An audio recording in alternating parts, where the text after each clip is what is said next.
Bonsoir mes bien-aimés dans le Seigneur, soyez bénis en ce 5 septembre 2021, notre Seigneur Jésus-Christ est vivant et il n'a pas cessé de nous aimer.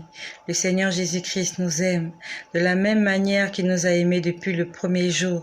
Il continue à nous aimer de la même façon. Son amour n'a pas changé pour chacun d'entre nous. Par ce partage, je vais vous dire quelque chose que le Seigneur m'a montré hier dans l'après-midi. Nous sommes aujourd'hui le 5 septembre et hier nous étions le 4 septembre. Et nous sommes toujours actuellement en train de poursuivre notre programme de jeûne et de prière de 30 jours que nous appelons le Kislev, conformément au livre de Malachie. Soyez bénis, vous tous qui êtes connectés. Donc je vais vous dire quelque chose que le Seigneur m'a montré hier après-midi. Et je t'exhorte, si tu t'appelles enfant de Dieu, tu dois avoir une vie de prière conséquente. Quand je dis tu dois avoir une vie de prière, ça signifie qu'en tant qu'enfant de Dieu, il faut que tu puisses lire ta Bible tous les jours. En tant qu'enfant de Dieu, il faut que tu puisses prier tous les jours. En tant qu'enfant de Dieu, il faut que tu puisses chanter des louanges et des adorations à ton Dieu tous les jours. En tant qu'enfant de Dieu, ce n'est pas normal que tu puisses passer une semaine sans jeûner. Ce n'est pas normal. Il faut que tu puisses nourrir ton âme. Il faut que tu puisses muscler ton âme. Je t'ai toujours dit sur cette chaîne, je ne suis pas en train de cacher la façon dont le Seigneur me parle. Je vous le révèle afin que cela vous serve de modèle. Le Seigneur me parle, soit par des songes, soit par des visions ou audiblement. Et la plupart du temps, le Seigneur me parle quand je lis ma Bible. Bonsoir à mon frère Benoît, le number one de cette chaîne depuis les États-Unis d'Amérique. Sois béni mon frère là où tu te trouves. Je sais que tu es content que je dise que tu es le number one. Que le Seigneur fasse de toi le number one dans ta famille, dans ton quartier, dans ton entreprise, dans tout ce que tu fais. Que le Seigneur fasse de toi le number one. Partout. Everywhere you go, que le Seigneur fasse de toi le number one. Bonjour à ma sœur Clarisse, soyez bénis au nom puissant de Jésus-Christ. Donc je vais vous dire quelque chose que le Seigneur m'a montré hier, dans l'après-midi. J'étais en train de lire ma Bible quand ça s'est passé. J'étais en train de lire ma Bible. C'est pour ça que toi qui es là, il faut que tu t'achètes une Bible. Et de préférence une Bible en papier. Je t'en supplie. Lis ta Bible, le Seigneur va te parler pendant que tu lis ta Bible. J'étais en train de lire le livre de Matthieu. J'ai une Bible d'études et j'étais en train de lire certains commentaires sur des passages bibliques. Ça s'est passé hier dans l'après-midi. J'étais là allongée avec ma Bible en train de lire. Et quand j'étais en train de lire, j'ai entendu premièrement une chose. J'ai entendu « Écoute bien ». Et pendant que j'entendais ça, je voyais un homme. Pendant que je lisais ma Bible, ce n'était plus les écrits que je voyais. C'était plus le papier blanc. C'était un homme que je voyais. Cet homme était habillé d'une façon comme les gens qui s'habillent dans le désert. Vous voyez les gens qui s'habillent dans le désert, comme les Sahéliens là. Vous voyez, le peuple sahélien là, les peuples nomades, ils ont souvent des espèces de... ils attachent des draps, je sais pas s'ils sont des draps, je sais pas. Ils sont couverts. Il était habillé comme ça, avec beaucoup de draps sur lui. Il a levé sa main droite. Il me dit, pendant que je lisais la Bible, le livre de Matthieu, il me dit, écoute bien, ton assurance témoigne de la grandeur de tout son être. C'est ce qu'il m'a dit. Qu'est-ce que j'ai compris? Je n'ai rien compris. Il m'a dit, écoute bien. Il a levé sa main droite, il était en train d'indexer comme ça. Écoute bien. Ton assurance témoigne la grandeur de tout son être. J'ai rien compris. Mais je sais que le Seigneur un jour m'expliquera ce que ça signifie. Il a parlé de l'assurance. Il a parlé du témoignage. On appelle ça un turban. Oh, ok, moi je sais pas. Moi je sais pas comment on appelle ça, ce que les gens portent dans le désert là. Voilà, ok, il y a une sœur qui dit qu'on appelle ça un turban. Moi j'en sais rien du tout, mais je l'ai vu juste comme quelqu'un qui est dans le désert. Vous voyez, il porte des espèces de... Il tourne là, et beaucoup de draps, beaucoup de tissus. Et il avait ça sur la tête et il m'a dit... Il a levé la main droite avec l'index. Il était en train d'indexer. Il a dit, écoute bien. Ton assurance témoigne de la grandeur de son être. Je ne sais pas ce que ça signifie. Il y a assurance. Écoute bien. Ton assurance témoigne la grandeur de son être. Je ne sais pas trop bien ce que ça... Je sais pas bien ce que ça signifie. Puis, j'étais là. J'attendais une autre parole. Je n'ai rien entendu. Je n'ai rien entendu d'autre. Je n'ai rien entendu d'autre. J'ai continué à lire ma Bible. Quand j'ai continué à lire ma Bible, je t'exhorte à lire ta Bible. Est-ce que tu as lu ta Bible aujourd'hui? Je ne sais pas quelle heure il est chez toi. Chez moi, il est 22h06. Je sais que bientôt tu vas dormir. Je sais qu'avec les USA, voilà, on a un décalage horaire. Mais je t'exhorte, lis ta Bible avant de dormir. N'attends même pas de dormir. Parce que si tu dors, si tu attends avant de dormir, tu vas t'endormir sur ton verset biblique. Fais-le pendant que tu es encore en forme dans la journée. Tu prends ta Bible, tu lis. Le Seigneur va sûrement commencer à te parler. Ne néglige pas ces petites choses. Tu sais, je t'en parle, c'est juste pour te donner le secret de comment est-ce que Dieu me parle. C'est le secret. Une fois, il y a quelqu'un qui m'a écrit, qui m'a dit, j'ai envie d'entendre Dieu me parler. J'ai envie. Ok, tu aspires à cela. Mais il faut que tu puisses donner au Seigneur l'occasion de s'exprimer. Il faut que tu puisses lui donner une atmosphère, une aire, un espace à lui où il veut... Ah, d'accord. Chez toi, il est 17h. Mais chez moi, il est 22h. Voilà. Donc, donne au Seigneur l'occasion de te parler. Donne-lui une attitude. C'est-à-dire que Dieu veut venir te trouver dans une certaine attitude pour te parler. Il ne viendra pas te parler pendant que tu es en train d'écouter du coupé-décalé. Non. Il viendra te parler pendant que tu es dans la louange et dans l'adoration. Et j'étais là en train de lire ma Bible toujours. C'était hier après-midi. Nous étions le 5, samedi le 5 hier. Puis après, j'ai vu, toujours sur ma Bible se transforme en un écran. Ma Bible se transforme en un écran et je peux voir qu'on a tracé une ligne horizontale. Et sur cette ligne horizontale, on a mis 2 nombres. On a mis 2 chiffres. Le chiffre 3 et le chiffre 4. J'ai essayé de vous faire un dessin. Pendant que je lisais ma Bible hier dans le livre de Matthieu, je vois que ma Bible, les écrits disparaissent, ça devient comme un tableau. Je peux voir une ligne horizontale comme ça. Je ne sais pas si c'est visible, voilà. Je peux voir une ligne horizontale comme ça, avec des traits verticales, comme j'ai mis là. Donc la ligne horizontale, elle est là. Je vais dessiner ça au stylo, c'est pas très clair. Je vais essayer, voilà. La ligne horizontale, elle est là. Et il y avait 3 lignes verticales. Parmi les 3 lignes verticales, il y avait 2 grandes lignes verticales et une petite ligne verticale. Ici, on avait écrit 3 ans. J'espère que c'est visible. On avait écrit 3 ans ici. Ici, on avait écrit 4 ans. C'était comme un traceur. C'était comme une règle. Like a ruler, comme une règle. Un traceur qu'on utilise pour les figures géométriques. Quand on utilise la règle pour les mathématiques à l'école. Mais, j'ai pas vu le 0. J'ai pas vu les autres nombres. Je n'ai vu que 3 et 4. On n'a pas écrit 3 et 4, on a écrit 3 ans. Et on a écrit 4 ans. Et au milieu, on a mis un petit trait.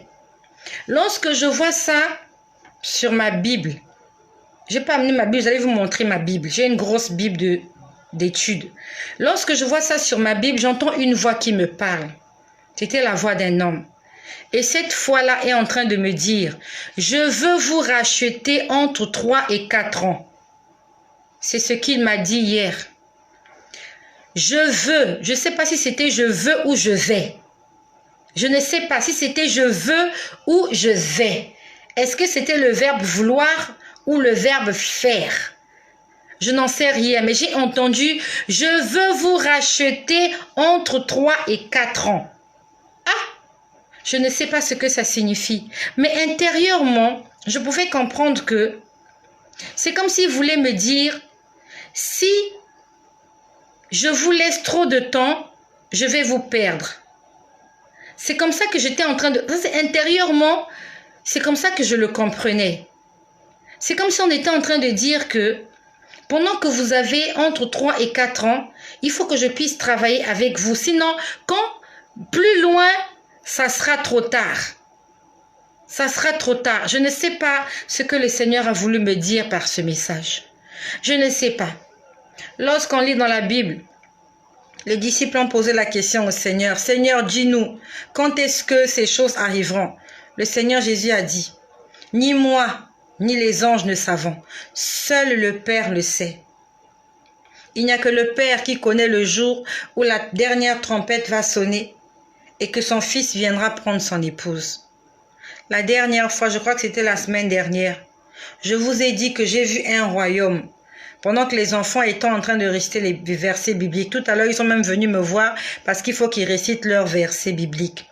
Pendant que ma fille récitait le verset biblique, elle s'appelle Manuela. Pendant qu'elle était en train de réciter son verset biblique, je me suis retrouvée quelque part, dans un royaume. J'ai vu un roi debout. J'ai vu ses serviteurs debout. Tout le monde était debout et le roi était en train de parler à son petit garçon. Un petit fils d'une douzaine ou d'une quinzaine d'années. Il était en train de le tenir. Le roi avait pris sa main droite. Il avait posé sur l'épaule de son enfant, son fils unique, sur son épaule gauche. Et il lui disait, mon fils, il est temps que tu partes. Et il était en train de lui montrer la destination qui était à gauche. Le fils était en train de lui dire, est-ce que c'est pas possible que tu puisses repousser la date? Est-ce que c'est pas possible? Le père était en train de le voir en souriant. Je crois que vous vous souvenez de ce que je vous ai dit là la semaine dernière. Je crois que vous vous souvenez. Et hier, j'ai entendu une voix pendant que je lisais la Bible. Il y avait une ligne horizontale qu'on avait tracée. Il y avait 2 traits qu'on avait mis, 2 grands traits verticaux et un petit trait. On avait écrit 3 ans et l'autre on avait écrit 4 ans. Et j'ai entendu la voix d'un homme parler. Cet homme a dit, je veux vous racheter. Je ne sais pas si c'est je veux ou je vais. Ça se ressemble, ça sonne pareil. Mais il a dit, entre toi, merci ma sœur rayon de soleil. Merci, que le Seigneur te bénisse. Il a dit entre 3 et 4 ans. Entre 3 et 4 ans. Je ne sais pas ce que ça signifie. Que le Seigneur nous aide. Est-ce que le Seigneur reviendra dans 3 ou 4 ans? L'année a 365 jours. Ou souvent 366 jours. Nous sommes en 2021. Nous sommes le 5 septembre 2021. Dans 3 ans, nous serons en 2024. Dans 4 ans, nous serons en 2025. Est-ce que le Seigneur reviendra entre 2024 et 2025? Je n'en sais rien. Je n'en sais rien. Mais ce qui est sûr, c'est que le Seigneur est en train de nous donner tous les signes afin que nous puissions être prêts. Ce que je te dis, je te parle sous le contrôle du Seigneur. Je ne viendrai jamais sur cette chaîne vous dire des choses que j'ai imaginées, que j'ai inventées. Sinon, je suis une femme maudite. Tout ce que je viens vous dire ici, c'est le Seigneur qui me le dit. Et le Seigneur est en train de nous interpeller. Je ne sais pas, mais j'ai entendu hier que je veux vous racheter. Il a parlé de racheter. Racheter. Vous savez, quelqu'un qu'on rachète, c'est quelqu'un qui est perdu. Et c'est un esclave. Et quand on parle de rachat, ça veut dire que toi, tu viens l'acheter. Ça devient ta propriété. Ça devient pour toi. Ça t'appartient. Aujourd'hui, nous sommes encore l'épouse du Seigneur, mais le mariage ne s'est pas encore célébré. Les noces de l'agneau n'ont pas encore eu lieu. Nous sommes la fiancée. Nous ne sommes pas encore l'épouse. Parce que l'épouse, c'est quand le mariage a été célébré. Nous sommes encore la fiancée, mais la fiancée est en train de souffrir. Sur cette terre, nous souffrons. Beaucoup nous souffrons. Il y a d'autres même qui ne veulent même plus rester ici. Il y a d'autres qui ont envie de s'en aller. Le Seigneur m'a dit hier, je veux vous racheter entre 3 et 4 ans. C'est ce qu'il m'a dit hier. J'aimerais que les enfants de Dieu, les élus, se lèvent. Ce n'est plus le temps à la distraction. Ce n'est plus le temps de passer du temps dans des choses vaines. Il est temps d'être une vierge sage. La vierge sage, c'est celle-là quand elle entend la voix de minuit qui dit « Réveillez-vous, l'époux arrive ». Elle va chercher sa lampe, elle l'allume, elle a de l'huile dans sa lampe. C'est pas le moment de dormir, ne soyons pas des vierges folles. Le Seigneur est en train de nous avertir encore et encore tous les jours. Je suis la voix des derniers temps. Le Seigneur est venu se révéler à moi en cette fin des temps pour que je puisse annoncer la nouvelle à mes frères, à mes sœurs, à dire « Repentez-vous, aplanissez vos sentiers, le Seigneur Jésus-Christ est en train de revenir. » Il est en train de revenir. Il est en train de nous donner des signes. Il est en train de nous donner des signes parce qu'il nous aime. Si c'est dans 3 ans que Jésus reviendra, dans 3 ans, il y a beaucoup de gens qui vont mourir. Beaucoup de gens ne seront pas témoins du retour de Jésus. Et on dit entre 3 et 4 ans, il y a 365 jours. Et dans les 365 jours, il y a 12 mois. Et chaque mois a au moins entre 28 et 30 jours. Le Seigneur peut venir n'importe quand. N'importe quand. Même si tu es heureux que ça se passe dans 3 ans. Qui t'a dit que dans 3 ans, tu seras toujours là? Qui t'a dit que dans 3 ans, tu seras toujours là, mon ami? Réponds-toi, abandonne tes péchés. Fais un effort. Je sais que tu peux abandonner ce péché-là.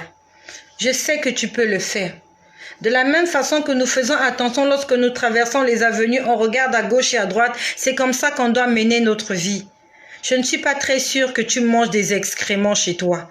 Parce que tu sais que c'est pas mangeable. Je suis désolée pour les âmes sensibles. Tu mets pas des excréments dans ta marmite pour les manger. Mais tu manges de la nourriture saine et tu fais bouillir.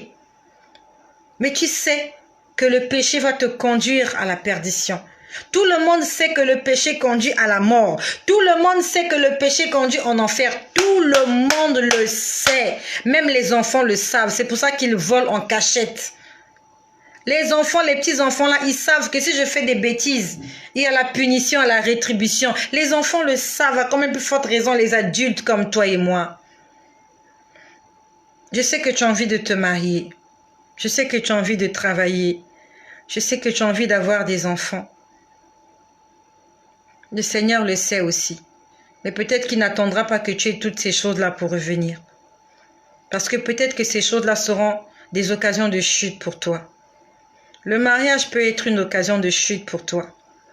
Tu peux te marier avec un homme. Ça va pas aller bien et tu vas commencer à le détester, à le haïr, à être en colère contre lui. Et pendant que tu es en train d'être en colère, pendant que tu es en train de le haïr, voilà comment la trompette sonne. Jésus-Christ revient et toi qui es en colère, tu restes. Pourquoi? Parce que tu étais marié. C'est pour ça que ne regrette pas. Peut-être que tu n'as pas d'enfant. Le Seigneur sait pourquoi tu n'as pas d'enfant. J'aimerais vous dire que, en tant que parent, je ne peux pas vous dire le nombre de fois que je me mets en colère contre les enfants. Et personne ne me dira ici qui s'est jamais mis en colère contre les enfants. Les enfants, il y a des moments où ils sont insupportables. Ils font des choses qui vous mettent hors de vous. Et pendant que tu es en train d'engueuler l'enfant, pendant que tu es en train de t'énerver, voilà comment la trompette sonne. Tu es resté parce que tu étais en colère contre ta fille, contre ton fils qui avait fait une fugue, qui avait découché. L'enfant là qui t'a fait plaisir, l'enfant là pour lequel tu as jeûné, tu as prié, cet enfant là est pour toi une occasion de chute et à cause de l'enfant, tu vas rester, tu rates l'enlèvement. Je sais que c'est difficile pour toi. Je parle parce que peut-être j'ai des enfants. Je sais que tu en as besoin, mais le Seigneur sait pourquoi il t'en a pas encore donné. Peut-être parce qu'il sait que ce jour-là, si tu as un enfant, tu seras en train de faire des bêtises à cause de cet enfant-là et que tu vas rater l'enlèvement. Peut-être le Seigneur sait que si tu as un mari, tu as une femme, le jour où il reviendra, vous serez en train de vous chamailler, vous serez en train de vous disputer, vous serez en train de vous battre, vous serez en colère et à cause de cela, tu vas rater l'enlèvement. La Bible nous dit en toutes choses, rendez grâce à Dieu. Rendez grâce à Dieu en tant que maman. Je ne peux pas vous dire le nombre de fois que je prie pour les enfants parce que c'est une charge pour moi. Une femme qui n'a pas d'enfant n'a pas cette charge-là comme moi. Tu es obligé de faire la cuisine,